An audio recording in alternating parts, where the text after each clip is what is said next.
evening, folks. This is Deb Delapiana, and this is your Shut the Fuck Up Express style. You know, I swear to God I wasn't going to make videos this weekend until we got to the live stream tomorrow night.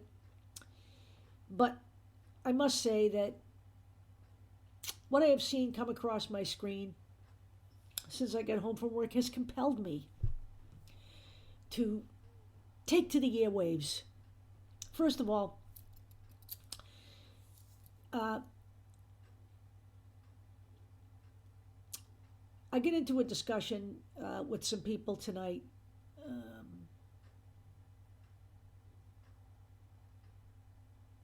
And I just want to say this. If you are judging a person's veracity, reliability of their information, based on how many subscribers they have on YouTube or Facebook, then I would have to classify you as very high on the idiometer scale. Let me explain to you how this works here in social media and in America in general today. We used to talk about critical thinking. Now, I know people out there believe they're critical thinkers. But if you can't produce any evidence of what you're saying, you're a fucking propagandist, is all you are. And as has been my experience these days, the more outrageous your claims are, the more how unsubstantiated they are by facts, the more ridiculous the topic, I guarantee you, your subscribers will shoot up. I'm not interested in having 10,000 subscribers who are morons. I'm very sorry about that. I mean, what we do here, me and Dave, Sarah, when we do the streams, we produce information for you. You do with it what you want. We don't have to say research January 6th anymore. January 6th happened. In my video that I made the other day, that you can all watch, I didn't have to seek out where the money came from. All of that research and all of those findings were done. What I basically did was put together a video that put all of the evidence that is being looked at by the January 6th Commission, and it's not complete yet. All I did was put that out for you to look at. I don't have to research what happened on January 6th. The fucking moron perpetrators who tried to overthrow the U.S. government indulged in this and posted the shit themselves. That's how they got arrested. Okay? Got me? All right, so let's clear that shit up. Number 2, state of Michigan. State of Michigan. And I know some right-wingers out there don't like Christy Whitmer because she actually exercised her powers as governor.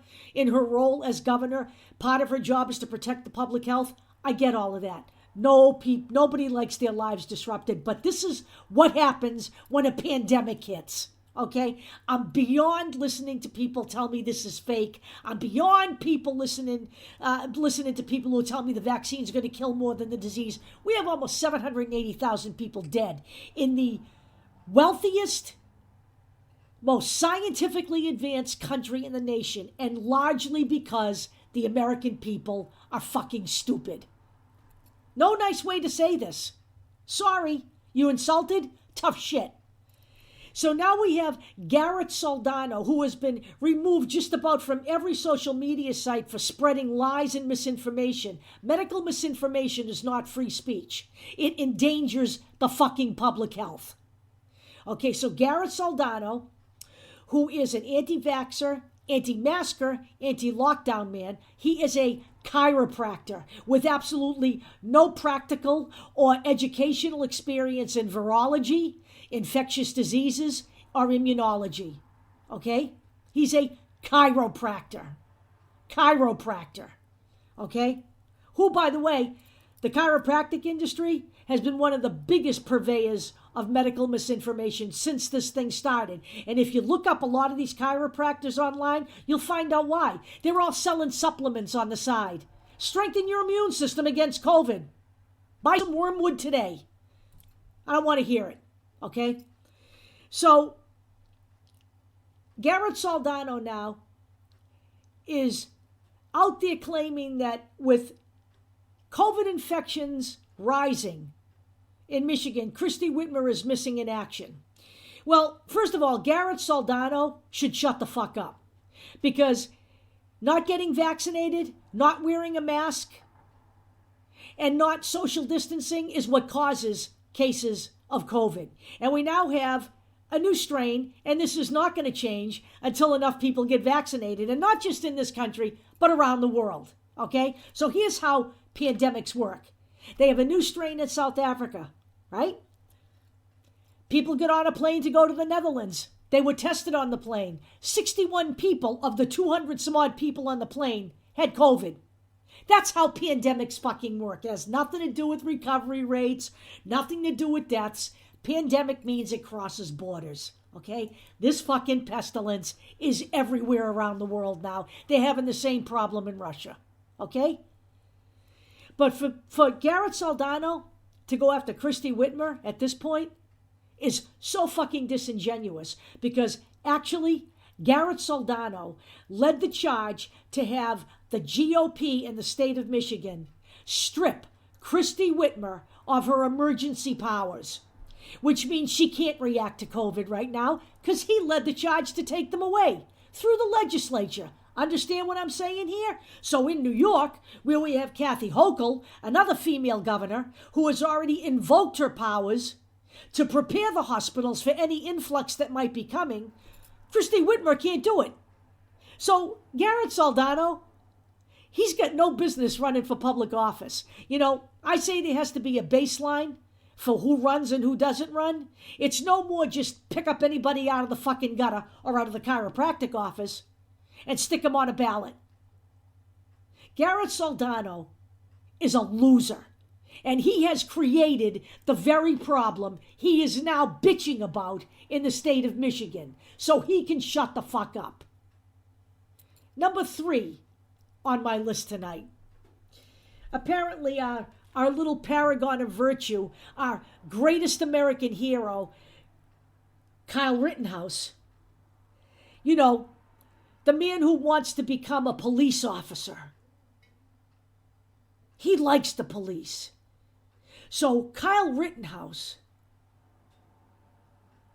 who decided that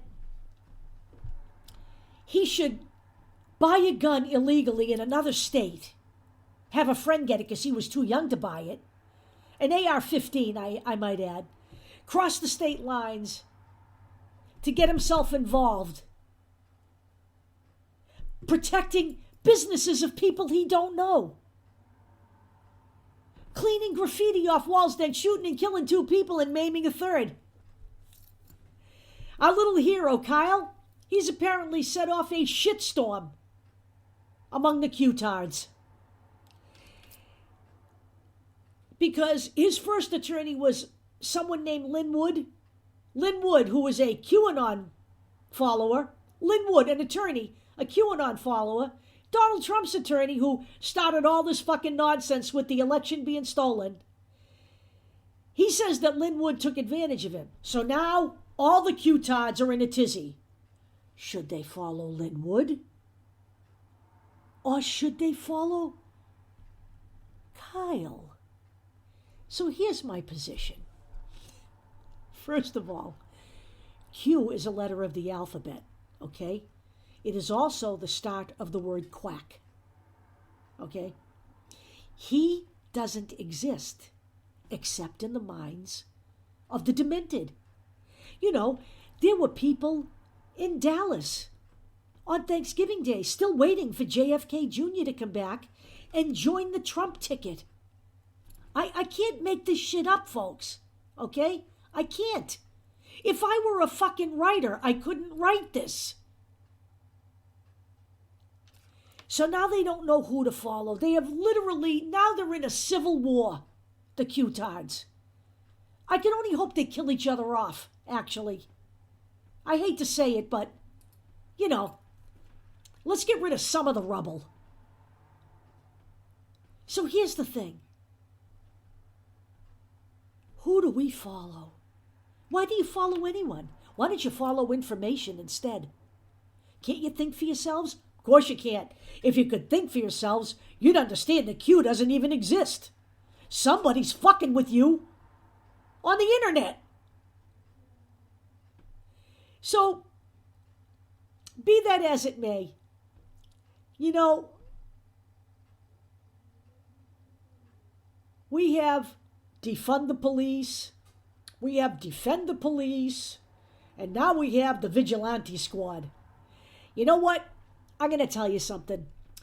The fucking cops don't need any help from the Kyle Rittenhouses of the world killing people on the streets, especially if they're people of color. So I would suggest to you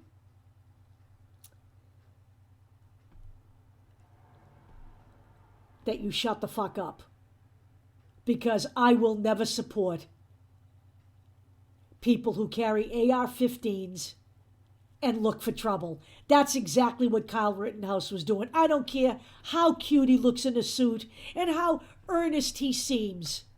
Kyle Rittenhouse has also said he supports Black Lives Matter. That's why he shot and killed 2 supporters of Black Lives Matter, I guess. You know, the reality is that Kyle Rittenhouse got his ass in a situation he should never have been in. I don't know where the fuck his parents were, but he should have been home at 16 years old, 17 years old, whatever the fuck it was. He shouldn't have been crossing state lines with a fucking semi-automatic weapon to do the job that the police are actually fucking trained for. He's a punk, and he's a thug. End of story.